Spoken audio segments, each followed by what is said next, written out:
네, 안녕하세요. 이제 PPT 자료로는 제5강이고 1강을 두 번 해서 6번째 강의가 되겠습니다.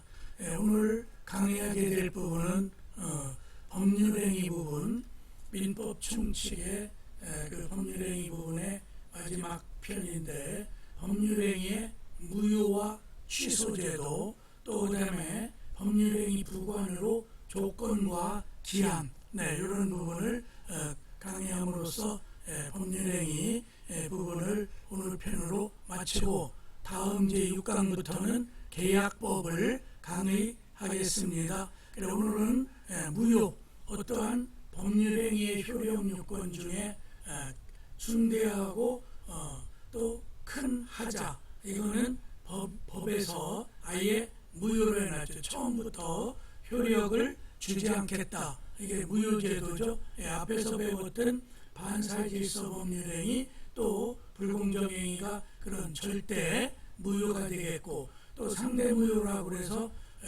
통정허위 표시에 선의의 제3자에게는 허위 표시 무효를 주장하지 못한다. 이거는 선의 제3자에게 대항하지 못하기 위해서 상대적 무효라고 하죠. 또 무효 종류 중엔 중요한 유동적 무효가 있어요. 이거는 뭐냐면 절대적 확정적 무효가 아니라 토지거래 허가받기 전까지는 무효지만 그 유관관청으로부터 토지거래 허가를 받으면 그 처음부터 매매계약 자체가 유효처럼 취급되는 이런 게 유동적 무효죠. 그 다음에 무효행위는 아예 법률행위가 없다라든가 부존재, 법률행위가 불성립한 거랑은 구별해요. 왜냐하면 법률행위는 성립요건을 갖추고 두 번째 관문인 유효요건을 갖춰야 유효한 거죠. 그렇기 때문에 이 법률행위 무효는 무효로 당연 무효이게 하더라도 나중에 무효 사실을 알고 추인을 하게 되면, 추후에 인정하게 되면 그 법률행위는 그때부터 유효로 그 효력을 부여해 줄 수 있는 추인제도가 있고, 또 하나는 138조에 있는 무효행위 전환제도가 있죠. A라는 법률행위 요건으로서는 효력 요건을 갖추지 못해 무효지만 B의 요건을 구비했을 때는 A 대신 B의 요건으로 바꿔주는, 말 그대로 무효행위가 전환돼 버리는 그런 제도가 있죠. 그래 이런 거는 무효가 수학적으로 제로라든가 영의 개념이 아니라 일정한 성립은 됐지만 효력 요건에 흠결이 있어서, 흠결도 좀 큰 흠결이죠. 이거를 추인과 전환 제도로 다시 살려내거나 다른 제도로 바꿔주는 거죠. 또 하나는 이제 법률행위 취소 제도가 있는데, 우리가 앞에서 착오의 취소, 또 사기강박의 취소라는 제도를 배웠죠. 그래서 여기서는 취소 일반을 전체적으로 다루는데, 취소는 법률행위 유효요건, 효력요건 중에 경미한 하자, 즉 그대로 놔둬도 당사자끼리에 큰 영향을 미치지 않고 또 큰 불이익이 없다고 여겨지는 걸 정책적으로 취소로 규정해 놓고 있는 거예요. 그래서 여기에는 반드시 취소권자가 있고 취소권을 행사하는 형성권의 행사 문제가 있는 거죠. 그래서 무효와 취소의 큰 구별은 법 제도, 법 정책상 구별의 차이이고, 또 기준은 무효는 중대하고 명백한 하자, 행정법에서는 그런 용어를 많이 쓰죠. 행정행위의 무효. 또 그 다음에 취소는 경미하고 당사자의 사적 자치에 맡겨도 크게 무방한 것, 이게 취소제도죠. 그 다음에 취소 요건은 취소를 해버리면 무효와 같이 처음부터 그 어떠한 법률행위 효과가 없어서 소급표가 있는 그런 면에서는 취소권 행사해버리면, 형성권을 행사하면 무효와 같은 소급적 효력이 없어지는 그런 효과가 취소 효과죠. 또 법률행위 부관이라고 해서 우리 신체 기관 중에도 콩팥에는 콩팥 머리 있는 쪽 끄트머리에 부신이라는 게 있죠. 그래 그게 조절을 하죠. 일종의 호르몬 같은 걸 조절해서 그 부교감 신경을 통솔해요. 그런 것처럼 법률행위의 효력 부분에 일정한 부딘 약관 이걸 붙인 걸 부관 그래요. 그 행정행위에서도 부관을 붙여서 행정행위라면 그 부관이 성취되거나 도래했을 때 그 행정행위 효력이 발생하는 그래 부관엔 두 가지가 있어요. 장래 불확실한 사실에 의존하는 조건 그 영문법의 if절이죠. 만일 네가 시험에 합격하면 자동차 한 대 사줄게 이른바 정지 조건이야. 또 내가 차량을 한 대 줄 테니까 불합격하면 차를 반납하라. 반환하는 해제 조건이 있죠. 또 기한은 장래 확실한 사실이 도래하는 거죠. 그래서 기한에도 확정기한, 불확정기한 나누지만 확정기한은 몇 년, 몇 월, 며칠부로 본 법률이 효력을 상실한다. 이른바 한시법 같은 거고 또 몇 년, 몇 월, 며칠 향후 5년 후에는 퇴사하기로 한다. 확정돼 있죠. 또 불확정기한은 내가 죽으면 나의 자산의 일부를 복지기관에 기부하겠다. 이렇게 할 때 죽는 거는 언젠간 죽겠지만 정해져 있지 않죠. 그래 그런 걸 부관 중에 불확정 기한이라고 해요. 그래 장래 확실한 사실이 기한이라는 제도고 기한에 도래 문제가 있고 조건은 불확실한 사실이지만 성취 문제가 있는 거죠. 오늘은 요 무효와 취소 또 조건과 기한을 강의함으로써 법률행위 부분을 마치는 걸로 하겠어요. 먼저 제5장 법률행위 무효와 취소 1절 서론에서 무효 취소의 인정 기준은 뭔지를 살펴보면 법률행위가 요건을 갖추지 못한 경우 즉 효력 요건이죠. 무효로 할 것인가 취소할 수 있는 걸로 할 것이냐는 입법정책 즉 그 국가 내지는 우리나라의 법을 만드는 기관의 선택 문제다 이런 뜻이에요. 예컨대 착오를 취소로 할 건지 무효로 할 건지 그래 우리는 법제상 착오 취소 제도로 되어 있죠. 이게 정책 즉 어떤 걸 그 입법해서 초이스할지는 입법기관 정부기관의 선택 문제라는 거죠. 그래서 무효와 취소의 인정기준은 크게 구별은 되지만 절대적으로 이건 무효, 절대적으로 이건 취소 이런 절대 기준이 있는 게 아니라 정책적 선정 문제다. 그래서 두 번째 무효와 취소를 크게 비교해보면 법률행위 무효제도를 왼편 표에다 그려놨고 취소제도를 오른쪽에 대비해서 설명해놨어요. 먼저 무효는 누구의 주장이 없어도 처음부터 당연히 효력이 없다. 즉 당연 무효라 그 취소권자의 취소권 행사 이 형성권 문제가 아니라는 걸 정의에서 설명한 거고요. 또 취소는 취소권자의 취소가 있어야 비로소 무효가 되는 그래서 취소 요건은 취소권 행사 형성권이라고 하죠. 취소권, 해제권, 해지권 이런 것처럼 의사표시 권리자가 일정한 의사표시해야 권리행사 효과가 있는 게 형성권이죠. 법률 효과를 만들어낸다, 형성해낸다 그런 의미예요. 그래서 정의가 당연무효가 원칙이고 취소는 형성권 행사인 취소권자 취소 의사표시가 있어야 비로소 취소 효과가 발생한다. 큰 차이가 있죠.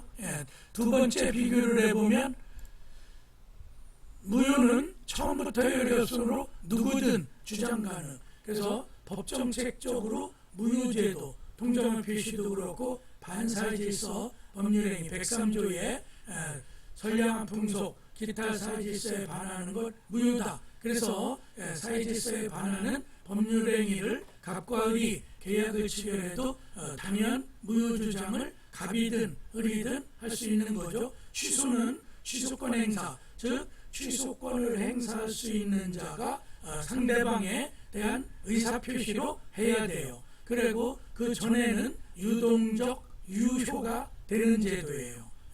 그래서 이제 또 세 번째 비교해 보면 시간의 경과에 효력 변동이 없고 그대로 우리가 소금 변화가 없는 물질인 것처럼 무효는 시간의 경과에 영향이 없이 반사질서 법률행위를 한 자는 애초부터 무효이고 시간이 지나도 여기에는 제척기간이나 시효기간 이런 문제가 없다. 그런데 취소권은 다르죠. 일정 시간이 경과하면 취소권은 소멸한다. 그래서 뒤에 보면은 취소권의 단기 소멸에서 취소할 수 있는 것이 있음을 안날로부터 3년 짧은 단기 소멸 제도가 있죠. 또 취소할 수 있는 법률행위를 한 날로부터 10년 장기 제도죠. 그래 앞에 취소권이 있음을 안날로부터 3년은 이른바 시효가 아니라 제척기간. 그래서 소멸시효와 달리 중단이나 정지가 없는 걸 법학에서는 제척기간 이렇게 얘기하죠. 소멸시효는 그 일정한 권리를 행사한다든가 어떤 액션이 있으면 소멸시효가 중단되고 스톱된 때부터 다시 또 시효기간만큼 시간이 경과해야 시효가 완성되죠. 그래서 단기 취소권 행사 기간은 법학에서 소멸시효가 아니라 제척기간, 중단과 정지제도 적용이 없다는 뜻이고 또 네 번째, 추인하면 새로운 법률행위, 즉 무효는 원칙적으로 당연무효고 어떠한 법률 효과가 발생하지 않아요. 그런데 무효 사실을 알고 절대적 무효, 사회질서 위반이나 불공정행위가 아닌 그 추인 무효 사실을 알면서 추인 사후에 인정하게 되면 그때부터 비수급적 새로운 효과를 부여해 주는 게 비수급적 추인이자 추인. 우리 민법 139조에 있죠. 또 취소도 추인 제도가 있는데 취소할 수 있는 법률행위를 추인하면 확정적 유효, 즉 취소권자의 취소권 포기와 똑같은 효과를 주는 걸 취소할 수 있는 법률행위의 추인이라고 하죠. 이렇게 전부 네 가지로 무효와 취소를 크게 구별하면 어느 정도 제도상 취지를 이해할 수 있죠. 또 이제 그 밑에 중요 표시해놓고 제가 무효와 취소의 경합이라고 하고 이중요 이론, 즉 무효인 상태에서 취소할 수도 있을 때 이건 뭐냐면 의사 무능력자 행위는 무효라고 우리가 민법 총칙의 사람의 능력에서 얘기하죠. 즉 의사표시 이해할 수 없는 유아 3, 4살 정도의 어린아이 의사표시 의미, 단어의 의미를 전혀 이해 못하는 아주 어린아이나 또 만취자 있죠.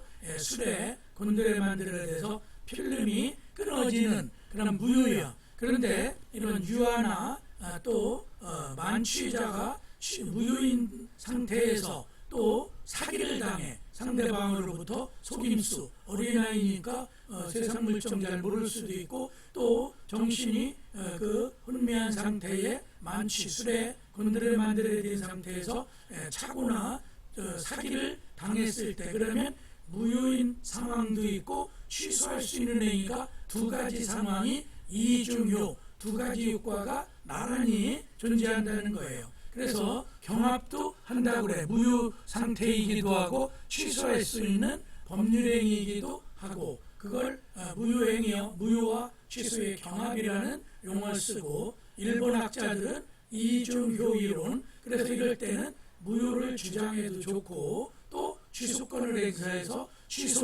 취소권을 행사해도 좋고, 즉 둘 중에 하나, 무효와 취소 이중적 상태에 있는 것 중에 하나를 선택해서 주장하면 된다. 즉 선택적 주장, 이런 권리 제도에 이런 게 경합이 될 때는 두 개 이상이 될 때는 선택 채권처럼 둘 중에 하나를 초이스해서 그걸 주장하면 되는 거죠. 이른바 이중효 이론.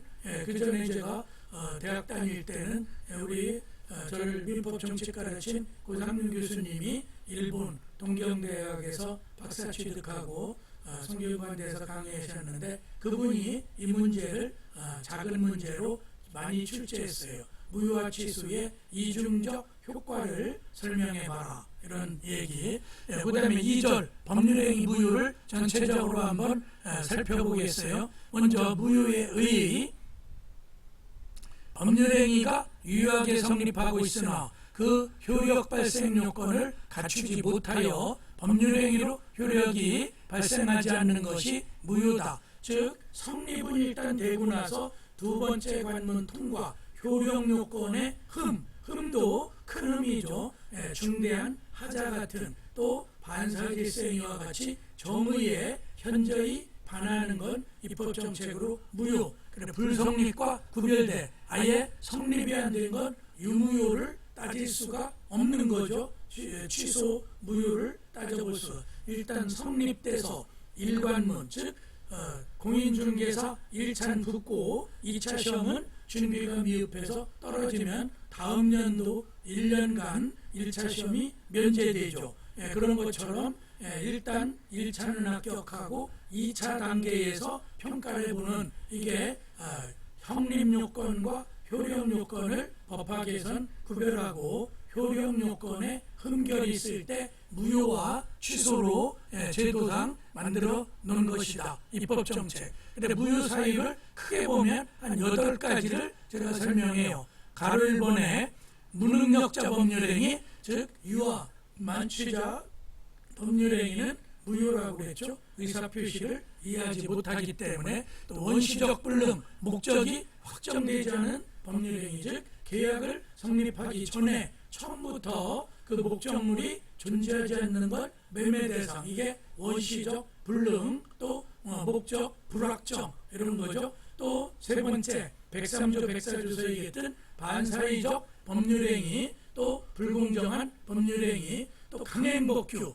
물권법이나 또 가족법 이런데 일반적인 강행법규를 규정, 채권법은 임의법규죠. 그래서 대표적으로 103조와 104조가 있고, 물권법 규정에 위반한 계약을 체결하면 그 자체가 무효예요. 동산을 근저당 설정한다라든가 이건 우리 담보제도에 위반하기 때문에 무효죠. 그 다음에 네 번째는 비준의 의사표시 배웠죠? 107조 1항 본문에서 비준의 표시는 그대로 유효하다고 되어 있고, 근데 단서 상대방이 알았거나 알 수 있었을 때는 무효다. 즉 악의거나 과실이 있는 상대방에겐 무효를 주장할 수가 있게 되어 있죠. 상대적 무효예요. 또 통정의 표시도 108조 무효죠.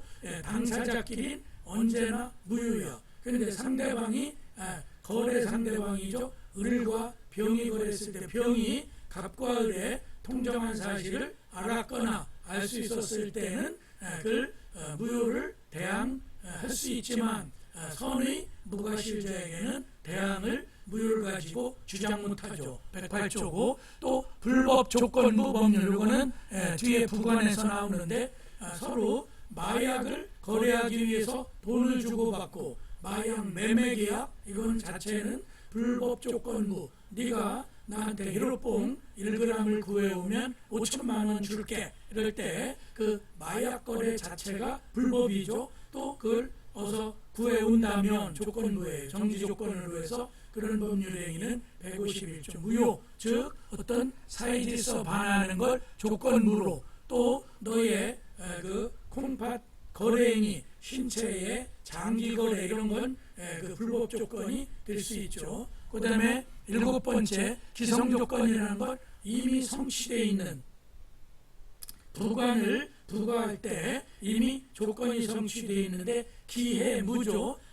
이미 조건이 성취됐어. 시험 합격하면 하는데 어제 발표가 나서 합격증을 받았죠. 그런데 네가 불합격하면 너에게 내가 돈 빌려준 거 갚아라, 해제 조건을 붙인 거죠.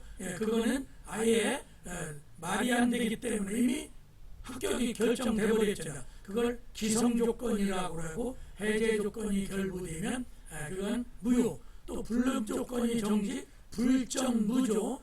무엇을 이행할 수 없는, 집이 불에 타 있어서 그렇죠. 예, 또 그다음에 입을 수 없는 이미 시험이 발표가 났는데 네가 불합격할 때 나는 너에게 그렇죠 용돈을 10만 원 그렇죠 나는 쾌감을 주니까 10만 원 주겠다. 불능 조건이 정지 조건일 때 이미 합격증이 교부가 됐는데 그 정지 조건은 불정무죠.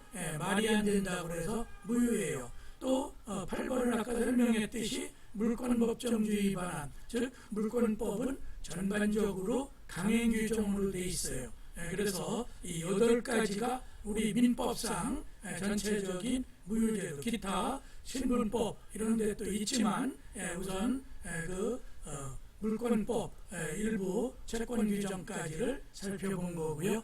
무효의 종류 세 번째 절대적 무효 누구에게나 주장할 수 있고 쭉 선의의 제3자 보호 규정이 없을 때 우리는 절대 무효. 그래서 법학에서 절대 효과라는 것 어떤 주체에 제한이 없을 때 절대적 효력. 그래서 절대적 효력이 절대권 그러면 물권을 얘기하죠. 나의 소유권을 누구에게나 주장하고 그 다음에 상대적 무효 있죠. 선의 제3자에게 주장할 수 없는 무효 이른바 108조 2항 통정의 표시 각과 을이 짜고 한 법률행위는 갑은 늘 을에게 또 을은 갑에게 무효 주장을 할 수 있어. 그런데 108조 2항 보면 전항 1항의 무효는 그 갑과 을의 통정한 사실을 모른 선의자죠. 또 무과실 통정한 걸 한두 번 야 네가 그렇게 비싼 집을 갖고 있다고 이거 진짜 매매 맞아? 살펴보고 물어보고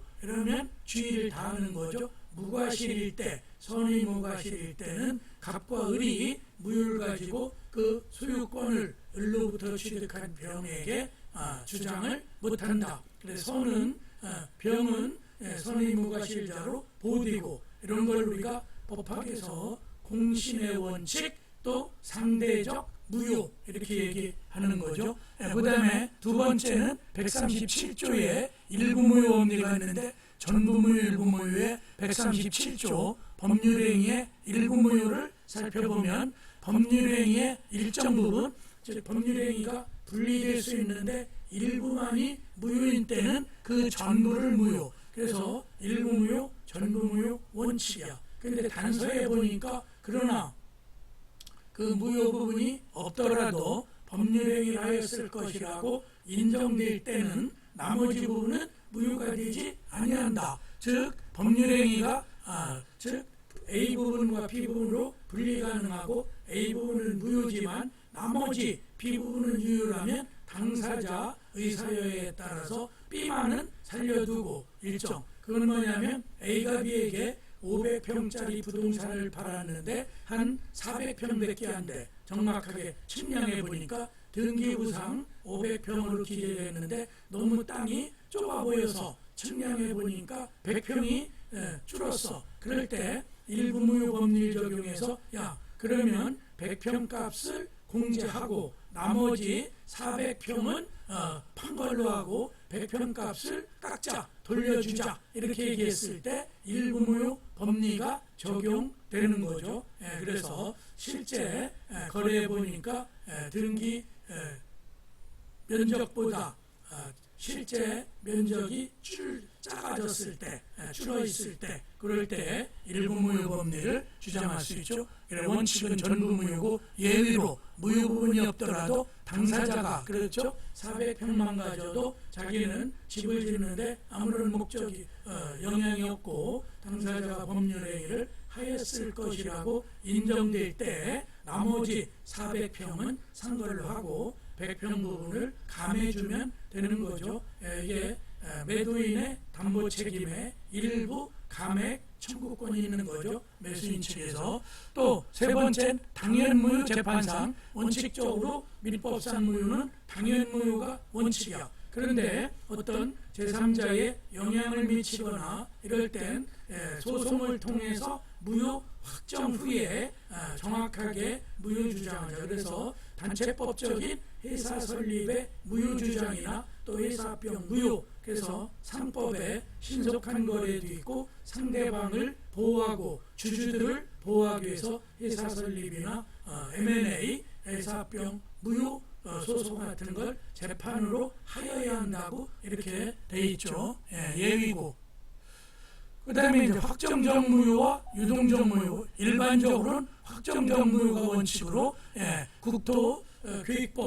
국토교육법의 토지거래허가, 즉 국토부라든가 일정한 도청, 시청 같은 데서 거기가 투기지역이나 개발 예정지역일 때 토지거래 허가로 2년, 3년 이렇게 묶어놓죠. 그래서 토지거래 허가가 떨어진 곳에 갑과 을이 땅을 거래를 할 수 있죠. 차후에 토지거래 허가가 안 떨어지게 되면 이 매매계약은 도로 해지하기로 한다든가 이럴 때 토지거래 허가 나기 전까지는 유동적 무효라는 판례법리가 있고, 향후 토지거래 허가를 득하게 되면 소급해서 매매계약 체결한 때로부터 유효하게 되는 것, 이른바 유동적 무효. 또 예컨대 그 밑에 하나 더 써놨죠. 제가 무권대리행위가 본인의 추인을 받기 전, 앞에서 무권대리는 본인이 추인하기 전까지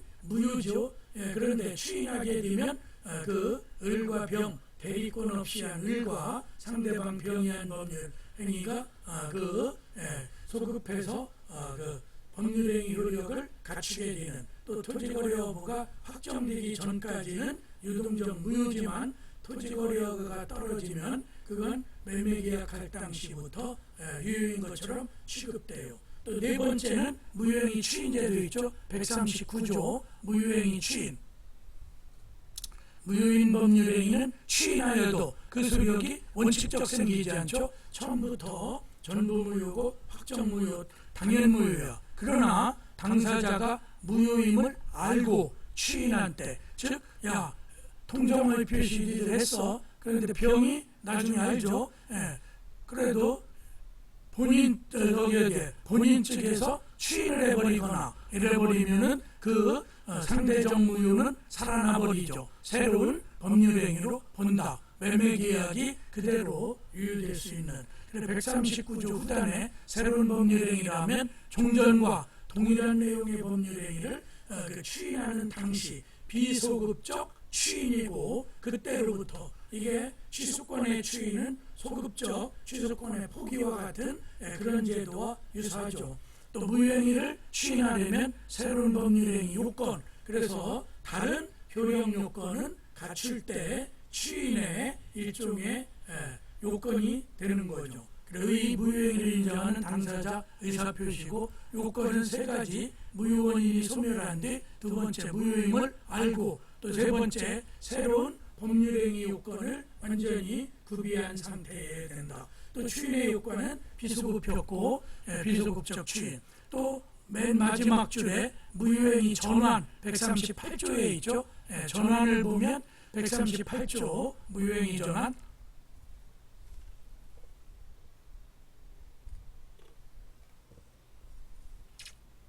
무효행위인 법률행위가 다른, 즉 A의 법률행위는 무효 상태인데 다른 B의 법률행위 요건을 구비하고 당사자가 그 무효를 알았더라면 다른 법률행위라는 걸 의욕, 그러한 의사가 있었다고 보여질 때 다른 법률행위로서 효력, 즉 A로서는 무효는 B. 요게 이제 뒤에 우리가 유언제도에 보면 엄격하게 통제를 하고 있는 비밀증서 같은 게 있어. 그 유언서를 넣고 내면을 봉하고 그 대봉투에다 넣은 다음에 가정법원의 허가, 도장, 검인 같은 것. 근데 그런 절차를 안 거쳐서 그런데 뜯어보니까 그게 유언자의 자필증서. 그래 엄격한 비밀증서로서는 무효지만 봉인도 받지 않고 가정법원에 일주일 내에 그걸 다 신고를 해야 되거든요. 그런데 나중에 뜯어보니까 그 손으로 다 썼어. 그래 그 아버지의 글씨고 또 연월일도 기재되어 있고 끄트머리 무인도 찍혀 있고 누가 작성했다는 그러면 자필 증서로 전환. A의 요건은 갖추지 못했지만 조금 완화된 B의 요건, 즉 대에서 소로, 큰 거에서 일부, 그렇죠? 우리가 신체 부분의 일부가 괴사되면 그 부분을 자르고 나머지는 유효화되는 것과 같이 이런 게 A 요건 대신 B의 요건을 충족할 때 B로 이걸 바꿔주는 걸 무효행위 전환의 어떤 법률행위가 그 자체로는 무효이나 다른 법률행위 요건을 구비하였을 때 그런 요 138조 임의 규정이라 당사자가 다른 의사표시 뭐냐면 비밀 증서가 무효인 유언서는 이걸 다른 유언서로 전환시키지 못한다는 그 비밀 증서 안에 써 있어. 그럴 때는 그거는 전환될 수가 없죠. 즉 당사자 의의가 우선한다. 계약 내용 요건 성립된 법률행위가 일단 무효이고 다른 무효를 알았더라면 다른 법률행위로 의혹을 하고 있고 세 번째는 무효행위가 다른 법률행위 요건을 구비했을 때 그래서 B의 요건은 완전히 갖춰져야 되는 거죠. 그래 불요식 행위 전환은 자유롭지만 불요식을 요식 엄격한 방식을 요구하는 건 안 되겠죠. 요식 행위 요건은 다 못 갖췄더라도 그걸 불요식 행위로 바꿔주는 건 가능한 거죠. 그래 그 밑에 예컨대 예를 들은 거야. 비밀 증서의 유언을 자필 증서 1071조에 명문 규정이 있고 타인의 자를 친생자 실은 자기 자식이 아닌데 그 부부지간에 출생한 자 그래서 이게 아내가 바람을 필 수도 있고 그럴 때 입양 그렇죠 양자로 전환된다 판례고 또 혼인의 그렇죠 그 보태리고 300일 이후에 출생되는데 속도가 초과돼서 한 250일 만에 추가되고 그리고 이거를 뭘로 자기 자식으로 혼인신고건 둘이 동거 생활을 하면 안 거죠. 그럴 땐 인지 나의 자식이라고 그 부가 그 호적 가족관계 등록부인 구청에다가 신고하게 되면 구청 시청에 신고하면 인지제도가 있죠. 또 무효행 등기의 이용 이거는 근저당 문제 있는데 뭐냐면 A와 B가 이미 근저당을 설정했어. 그래서 B가 대출금을 다 갚아서 그 저당권은 말소에 마땅하죠. 그런데 한 달 후 내에 또 돈을 빌릴 때 무효인 상태의 저당권, 근저당권을 더 서로 합의하에 지난번에 설정해놓은 저당권이 거의 대출 금액도 비슷하니까 그대로 써먹자. 당사자가 무효인 상태에 있던 저당권 안에 그 두 번째 대출 요건을 갖췄을 때 저당권으로 유용하는 거죠. 이게 무효등기의 유용이야. 그런데 등기부상 이해관계인이나 제3자가 있을 때는 제3자 권리를 이게 소급해서 앞선 저당권으로 밀어버리니까 그건 안 되고 거기에 이해관계인이나 제3자가 없을 때 한해서 무효등기를 이용할 수 있다는 게 현재 판례 태도죠. 그 다음에 연착한 승낙에 대해서 530조 즉 일주일 내에 내가 카탈로그 보낸 걸 답하라 이랬는데 열흘쯤 돼서 사겠다고 의사표시가 온 게 연착한 승낙 그러면 당초에 카탈로그를 보낸 매도인 측에서 그걸 승인하면 변경을 가한 승낙으로 되거나 연착한 승낙을 추인하게 되면 유효가 될 수 있죠. 변경을 가한 건 A가 1억 원에 팔겠다고 그러는데 매수인 B가 9,500만 원, 500만 원 깎아달라고 그랬을 때 그 변경을 가한 승낙을 새로운 다시 청약으로 봐서 당초에 매도인이 승낙을 하면 534조에 따라 그 매매계약은 9,500만 원으로 성립하는 거죠. 그 다음에 3절에 법률행위의 취소의 일단 유효하게 성립된 법률행위가 무능력, 행위무능력이죠. 미성년자라든가 이런 또 착오제도가 있고 사기강박 이게 취소에 의한 그 법률행위가 되는 거죠. 이러한 취소 사유가 있을 때 그 효력을 행위시에 소급하여 소멸 즉 취소권 행사하면 아까 무효행위 추인은 비소급적 취인이라고 그랬다면 이 취소권은 소급표가 있어서 취소권 행사해버리면 무효와 효력이 같아지는, 즉 무효와 구별이 효력면에서는 되지 않는 이런 게 취소권이고 취소제도죠. 당사자 일방적 의사표시, 제가 가로하고 형성권, 해제제도, 무효제도, 취소권 행사, 또 이런 게 형성권이죠. 예. 그래요. 협의의 취소라고 하고 우리 민법 140조에서 146조까지 7개의 조항이 취소 조항이 있어요. 그 부분을 적용한다는 거예요. 왜냐하면 공법상 취소, 행정행위의 취소랑 구별하고 신분행위의 취소랑 구별하기 위해서 협의의 취소라는 말을 붙인 거예요. 구별, 광의의 취소, 넓은 의미의 취소는 공법의 취소, 또 신분행위 취소 이런 게 있죠. 그 다음에 완전한 법률행위 취소, 사행위 취소, 이거는 뭐가 있어? 일종의 채권자 취소권이죠. 406조. 이거는 은행에서 대출받고 은행이 강제집행을 실시하려고 최고장 같은 게 날라올 때 자기 처남이라든가 가족들과 짜고, 그렇죠. 매매가 없는데도 사행이 대출 근저당권자를 해할 목적으로 팔아버리는 거죠. 또 아니면은 신용대출 같은 경우 문제되죠.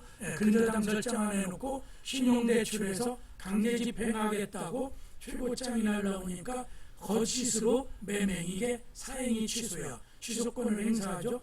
그럴 때 은행이 을과 병의 그 매매는 사행이다, 거짓행위라는 걸 증명해서 취소를 할 때 이게 완전한 법률행위, 또 취소 문제, 부부계약 취소 문제 이런 게 있죠. 또 취소권자는 두 번째 140조에 이렇게 법률 규정이 있어. 취소할 수 있는 법률행위는 무능력자, 그렇죠? 무능력자로서 상대방과의 거래행위라는 것, 또 하자에 있는 의사표시라는 자, 착오를 일으켜서 계약을 한 자, 또 사기 강박을 당한 자가 되죠. 또 그 대리인, 대리권, 무능력자니까 법정 대리인이죠. 또는 승계인, 그 사람이 그 권리자, 취소권자가 사망하면 그 사람이 상속을 하죠. 포괄 승계인, 이런 자. 그래. 그 의사표시한 당사자는 당연히 취소권이 있고, 또 대리권, 취소할 수 있는 것을 수권받은 대리인 또는 승계인, 그 상속인, 비상속인인 아버지가 그 법률행위라고 죽었는데 취소권이 있었죠. 그걸 승계받아서 취소권을 행사할 수 있죠. 그래서 본인, 대리인, 승계인까지 이렇게 확장된다, 이렇게 얘기하는 거예요. 그 다음에 첫 번째는 행위무능력자, 단독으로 취소 가능하고, 하자 있는 의사 표시한 자, 또 대리인, 승계인, 다 설명이 됐고, 세 번째 취소의 방법 및 상대방. 취소의 방법은 취소의 상대방이 확정되어 있다면, 즉 계약의 상대방이 있다라든가 계약 행위가 있는 게 확정된 거죠. 그 상대방에게 의사표시로 취소권을 행사하면 돼요. 특별한 방식은 필요 없고, 그래서 우리가 분쟁의 이런 발생을 예방하기 위해서 내용증명우편을 띄우는데 꼭 내용증명우편으로 하지 않고 문자 메시지, 또 전화, 구두로도 얼마든지 가능하고, 또 묵시적 취소도 가능하다. 그렇죠? 상대방이 묻죠. 야, 그 네가 산 그 회화책 살 거야? 그러는데 아무런 답변을 안 해. 최고를 했는데도. 그러면 묵시적 그게 이제 취인으로 인정될 수 있죠. 취소 안 하겠다는 의사표시로 해석이 되죠. 취소권은 형성권, 즉 권리자가 의사표시했을 때 비로소 법적 효과가 발생하는 걸 법학에서 권리 종류 중에 형성권 이렇게 얘기해요. 그래서 해제권, 해지권 이런 게 형성권이야. 그리고 취소권은 전형적인 취소권자의 의사표시로 취소 효과가 발생하니까 형성권이죠. 또 취소의 상대방, 괄호 2번 보면 다음 페이지 142조에 상대방이 있죠. 취소할 수 있는 법률행위, 상대방이 확정한 때는 그 취소는 그 확정된 그 상대방에 대하여 의사표시로 하여야 된다. 아까 매매 계약이라면 매도인 각과 매수인 을이 확정되어 있죠. 을에게 의사표시를 해서 도달시켜야 돼요. 도달 시 취소 유력이 발생한다. 도달주의 원칙이고 취소의 성질은 형성권, 분류식 행위, 특별한 방식을 전제로 하지는 않는다. 또 권리자의 이 형성권은 다 단독 행위예요. 취소의 의사표시는 추인과 마찬가지로 꼭 명시적이어야 하는 건 아니고 상대방에게 어떻게든 알려지면 될 수 있죠. 그래서 사례 여기에 보면은 취소권자와 그 상대방의 케이스예요. 갑이 의뢰사기, 당사자끼리 사기를 쳤죠. 의뢰사기에 의해 그래서 을이 사기 쳤고 요 갑이 그 상대방, 그래 갑이 취소권자죠. 토지에 대하여 갑의 토지에 을에게 지상권을 설정하고 갑은 그 토지를 병에게 양도. 그래서 지상권 설정을 속아서 했는데 일단 지상권이 있는 채로 병에게 양도됐죠. 그럼 병은 승계인, 특별 승계인이 되죠. 특정 승계인, 아까 우리가 상속인의 포괄 승계인도 있듯이 그 특정한 병이 양도를 받은 양수인이 됐고, 또 을은 사기를 직접 한 자는 지상권을 정에게, 그러면 여기에서 취소권자는 갑, 또 그 승계인 병이 되고, 그 다음에 당초에 사기천 을이 확정되니까 을이 되죠. 그리고 그 이후에 정, 양수받은 정은 처음에 애초에 확정된 자가 아니죠. 그래서 취소권자는 둘이야. 갑이나 또 특정 승계인 병이 의사표시로 상대방 을에게 문자 같은 걸 보내서 취소를 할 수 있지만 정에게 취소의 의사표시라면 취소권 행사가 안 되는 거죠. 이 케이스가 전형적인 취소권자와 취소의 상대방 이렇게 권리 양도가 이루어졌을 때 잘 조심하시면 되고요. 그 다음에 네 번째 취소의 효과 141조. 취소한 법률행위는 애당초, 그렇죠? 처음부터 무효인, 그래서 소급적 무효라 취소권 행사해버리면 무효와 같은 효과가 있다. 그러나 무능력자는 그 행위로 인하여 받으니 왜 무효로 되면 소급적 무효가 되니까 부당이득 반환 문제가 있는 거예요. 법률상 원인이 없는 법률행위가 되는 거죠. 그런데 무능력자 자신, 즉 취소권자인 무능력자를 보호하려고 이 단서를 141조에 둔 거예요. 이익이 현존하는 한도의 상환체. 이건 뭐냐면 무효로 되니까 부당이득 반환 법리가 적용돼. 그래서 민법, 채권법의 부당이득은 법률상 원인 없이 이득을 취한 자는 그 이득을 손해본 자에게, 손실을 본 자에게 돌려줘야 된다. 부당이득 반환권이 행사되는 거죠. 그래서 반환의 범위를 놓고 부당이득 법리는 법률상 원인이 없는 걸 모르고 선의 무과실자는 현존한도, 이게 현존이익이라고 그래. 쓰고 남은, 즉 1억 원의 부당이득이 발생했는데 한 2천만 원은 자기가 생활비로도 쓰고 이미 종국적 소비가 이루어진 거예요. 그럼 나머지 8천만 원이 현존이익이죠. 그걸 돌려주면 미안하다, 내가 급하게 2천만 원은 생활비 쪽으로 쓰고 물건 같은 걸 구비해서 이미 소비했다. 그래서 잔존 부분인 현존이익 8천만 원만. 그런데 무능력자는, 이런 악의자는 전부 이익을 돌려줘야 돼. 자기가 소비한 게 2천만 원이 있더라도 2천 플러스해서 당초에 1억 원을 다. 그래서 처음부터 법률상 원인이 없는 악의자는 보호하지 않고 선의 무과실자는 보호를 해요. 선의자는. 그런데 무능력자는 악의일지라도, 그렇죠? 야, 저 어른으로부터 내가 저런 걸 취하면 법률상 원인이 없다는 걸 처음부터 알고 있는 악의자일지라도 현존이익만 되면 되니까 10만 원짜리 거래행위가 이루어지고 9만 원만 남았다. 그러면 알았더라도 9만 원만. 아까 전자에서는 2천만 원을 못해서 1억 원을 돌려주는 차이가 있는 거죠.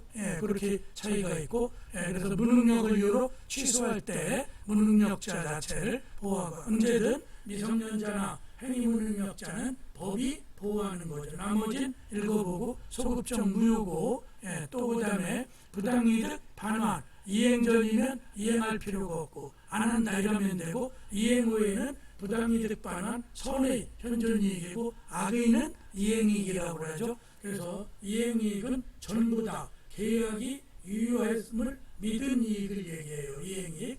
또 무능력자는 특칙을 뒀고, 그 다음에 5번 보셔요. 취소할 수 있는 법률행위 추인, 추인의 요건. 추인은 취소 원인이 종료한 후에 하지 않으면 그 효력이 없다. 즉, 그 무능력자는 능력자가 된 후, 또 사기 강박에서 벗어난 후, 사기 사실을 알고, 그리고 착오에서 벗어나죠. 또 착오 사실을 알고 난 이후에 취소권 행사에서 그 착오자 또 사기 강박 당한 자를 보호하는 거죠. 또 2항 전항의 규정은 법정 대리인 추인할 땐 적용하지 않는다. 이거는 왜 어떠한 취소 당사자의 대리인, 법정 대리인 있으면 무능력자의 친권자나 또 성년 후견인이죠. 그런 법정 대리인은 늘 언제나 취소권 행사할 수 있는 요건이 갖추고 있기 때문에 그걸 적용하지 않는 거죠. 그래서 나머지 의 요건은 읽어보시고, 그 취소할 수 있는 행위의 추인, 또 방법, 상대방에 대한 의사표시, 취소할 수 있는 행위를 140조 취소권자가 또 추인권자예요. 그렇게 해서 상대방에 대한 추인을 해야 된다 이런 거고, 또 법정 추인이라는 게 있어. 이거는 그 원칙적으로 취소는 의사표시 능력자가 형성권을 행사하죠. 그런데 법률 규정에 이러한 행위 속에 그러한 의사표시가 포함된, 즉 포함적 의사표시의 예처럼 민법 145조에 특정한 사유, 다음 각호의 사유가 그런 사항이 있을 때는 당연히 추인한 걸로 간주하는 게 법정 추인. 우리가 계약법에 임대차의 법정 추인 제도 같은 거와 동일한 취지예요. 그래서 145조 보면 조문 보겠어요. 취소할 수 있는 법률행위에 관하여 전조 142조 형성권 권리 행사자죠. 추인할 수 있은 후에 다음 각호 사유 6개죠. 추인한 걸로 본다. 간주 규정이야. 취소 원인이 종료한 후에 이러한 행위 사실이 있을 때 전부나 일부에 취소할 수 있는데 돈을 갚아. 그러면 그거는 취소 안 하겠다는 뜻이죠. 1호가. 2호는 또 이행 청구. 상대방이 이행을 청구해와. 그렇죠? 취소권. 즉 A가 친권자예요. 그런데 B가 아들이죠. 미성년자인데 비싼 물건을 사갖고 와. 그랬는데 그 물건의 일부만 집으로 갖고 온 거죠. 그리고 거기서 부모가 그러면 나머지 10만 원어치 물건 다 애한테 주세요. 이행 청구를 하면 이행 청구 행위 속에 당연히 추인이 포함된 거죠. 또 경계, 새로운 걸로 바꾼 계약을 해. A 계약에서 B 계약으로, 이게 법학의 경계 제도죠. 또 담보 제공. 지금 내가 매매대금을 다는 못 주지만 근저당을 설정해 놓고 할부식으로 한해갈게요. 담보 제공이죠. 4, 5 취소에 쓰는 법률에 취할 권리나 전부의 양도, 그걸 그냥 소비한다라든가 제3자에게 양도해버리면 그 행위 속에 그게 포함된 거죠. 또 강제 집행하죠. 그 이행 청구를 하는 것과 같이 강제 집행을 하면 담보 실행을 한다라든가 이런 거겠죠. 그럴 때는 6호에 따라 강제 집행 신청 행위 속에 추인, 취소하지 않겠다는 의사표시가 포함된 거예요. 이게 법정 추인. 여기까지가 취소할 수 있는 행위 추인, 법정 추인. 나머지는 조문 해석한 거니까 그 다음 페이지 읽어보시고, 그 다음에 효과, 확정적 유효. 그 다음에 이제 7번째에 취소권의 소멸제도가 있죠. 취소권의 일반적 소멸원이 취소권 행사, 취소권의 포기도 있고 스스로 버리는 거죠. 추인도 있고 법정 추인. 취소권에 그런데 여기서 의미 있는 건 요 단기 소멸 146조에 있죠. 취소권의 소멸. 요 조문은 요 기간 때문에 시험에 나요. 취소권은 추인할 수 있는 날로부터 3년 내에, 법률행위한 날로부터 10년 내에 행사하여야 한다. 그래서 이게 단기 제척기간이 있고 또 그 거래행위라는 날로부터는 길게 10년 이렇게 됐죠. 취소권에 담긴 소멸은 법정 추인과 더불어 취소하는 법률행위 상대방을 보호하기 위한 하나의 제도적 수단이다. 146조의 3년의 기간은 소멸시효 기간이 아니라 앞에서도 설명했듯 제척기간, 즉 소멸시효의 중단이나 정지가 적용되지 않아 단순히 3년이 경과해버리면 더 이상 취소권을 행사하지 못하는 이걸 제척기간이라고 해요. 그래서 취지는 되도록이면 법률관계를 빨리 확정하고 상대방을 그렇죠 취소할지 또 그대로 인정할지에 불안정한지에 의해서 그걸 벗어나기 위한 제척기간을 3년으로 짧게 두고 있는 것이다. 기간은 취소 원인이 종료한 추인할 수 있는 날로부터 3년으로 되어 있고 또 법률행위를 한 날, 계약을 맺은 날, 의사표시를 한 날로부터 10년, 두 기간 중 하나라도 3년이 짧아서 먼저 올 수도 있지만 9년 동안에 전혀 알 수가 없었다면 10년이 더 빨리 도래할 수도 있죠. 그래 둘 중에 하나 기간이 먼저 3년 또는 10년이 도래해버리면 이제 취소권은 영원히 소멸해서 더 이상 취소하지 못한다. 이런 뜻이 취소권의 단기 소멸제도예요. 여기까지가 무효와 취소제도고 제6장 법률행위 부과는 5강-2로 한 20분 정도 별도로 녹화할게요. 이게 1시간이 넘고 또 2메가가 넘어버리면 우리 그 포탈 시스템에 이 캠퍼스에 안 올라가더라고요. 그래서 지난번에 3강 동영상 올리는데 애를 먹어서 제가 유튜브에다 먼저 올려놓고 유튜브에 링크 주소를 복사에다 붙여서 여러분들이 세 번째 강의 들을 때 그게 1시간 10분쯤 했더니 2.04 기가바이트였었어. 그래 50분에 여기서 끊고 제6장 법률행위 부과는 5강-2강의로 한 20분 정도 더 할게요. 일단 5강-1 강의를 여기서 마치고 10분간 쉬었다가 나머지 법률행위 부과를 계속해서 강의하겠습니다. 네, 감사합니다.